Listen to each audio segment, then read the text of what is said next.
שים עין על מה שקורה בסוף השבוע. צבי, תודה. תושבי הקיבוצים בעוטף עזה יצאו בימים האחרונים להפוגה ולהתרעננות בקיבוצים ברחבי הארץ. אחרי ימים ללא שינה, כשאיום המנהרות מרחף מעליהם, הם יכולים סוף סוף לנשום קצת אוויר. הכתבה של מאיה איידן. טל ונטע, בוקר טוב, הטיול יוצא בעוד רבע שעה. קדימה, לקום. כבר שבועיים שהם לא בבית. נטע, תפסידי אם את לא תבואי. בבית אני בטח הייתי מתעורר מאיזה צבע אדום באמצע, לפחות 2. צריך לרוץ לממ"ד.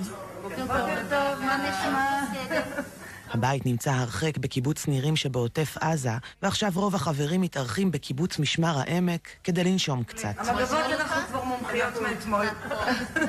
החברים מקבלים אירוח הכל כלול ומחזירים בעזרה במטלות השונות שבקיבוץ. כרגע אנחנו עוזרות בקיפול כביסה, ומה שהקיבוץ צריך, וכל פעם כשהם צריכים עזרה, אנחנו לרשותם, כמו שהם לרשותנו. זו מלחמה שלישית שמקבלים אותנו פה, מקבלים אותנו בצורה הכי יפה והכי מדהימה שיש.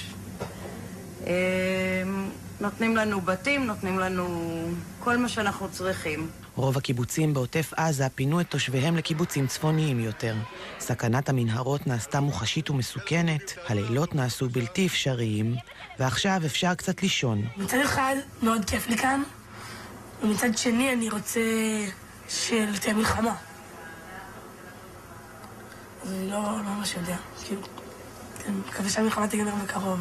מי שנשארו מאחור הם בעיקר בעלי התפקידים וכאלה שדואגים להמשך פעילותו החקלאית של הקיבוץ. ותיקי הקיבוץ נשארו.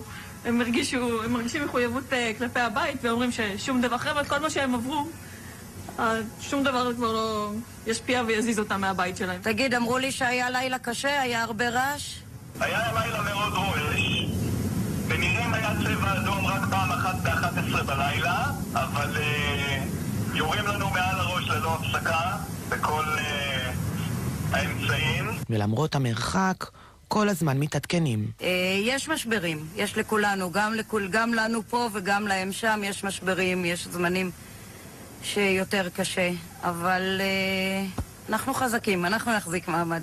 בוא הנה, חולצה. אנשי נחל עוז מתארחים במעגן מיכאל. האירוח הוא $1,000,000. תראו, הנה המשפחה המאמצת שלנו דאגה לנו לפינוקים אינסופיים, לעוגיות, למתנות לילדים. מאחלים לכם שתחזרו במהרה לביתכם בנחל עוז, ושהשקט והשגרה יחזרו במהרה, ותוכלו לשוב וליהנות מהיחד מהשגרה ומהדברים הפשוטים היומיומיים. אני פעם ראשונה קורא את זה עכשיו, וזה ממש מרגש. גם פה מחכים לסיומו של המבצע, אבל גם לא ממהרים יותר מדי. יש לנו סבלנות, אנחנו העורף החזק של המדינה, יש לנו סבלנות, אנחנו נסתדר, נתארגן.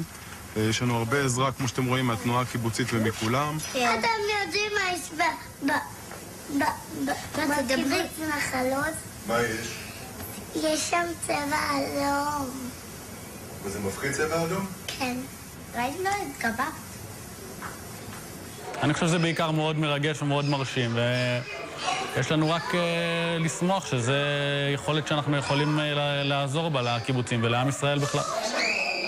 אחרי שבועיים במעגן מיכאל עוברים לקיבוץ מעלה החמישה לאירוח נוסף. אנחנו כבר מתים לחזור. קשה לחיות בחדר עם כל המשפחה. אנחנו מקווים שעד יום שישי, באמת, שעד יום שישי יקרה איזשהו נס ונחזור הביתה והדברים ירגעו. זה לא פשוט להיות רחוקים מהבית, אבל בינתיים אין ברירה אחרת. חיה היא חברת משמר העמק, שהיא חברה שלי, חדשה מאתמול. יש כל הזמן פה הפתעות. כן. וגם זה נחמד, זאת ההפתעות הנעימות שהמצב הזה מזמן לנו. נכון? נכון. מקווה שיהיה שקט ותוכל לבוא לנירים לבקר אותנו.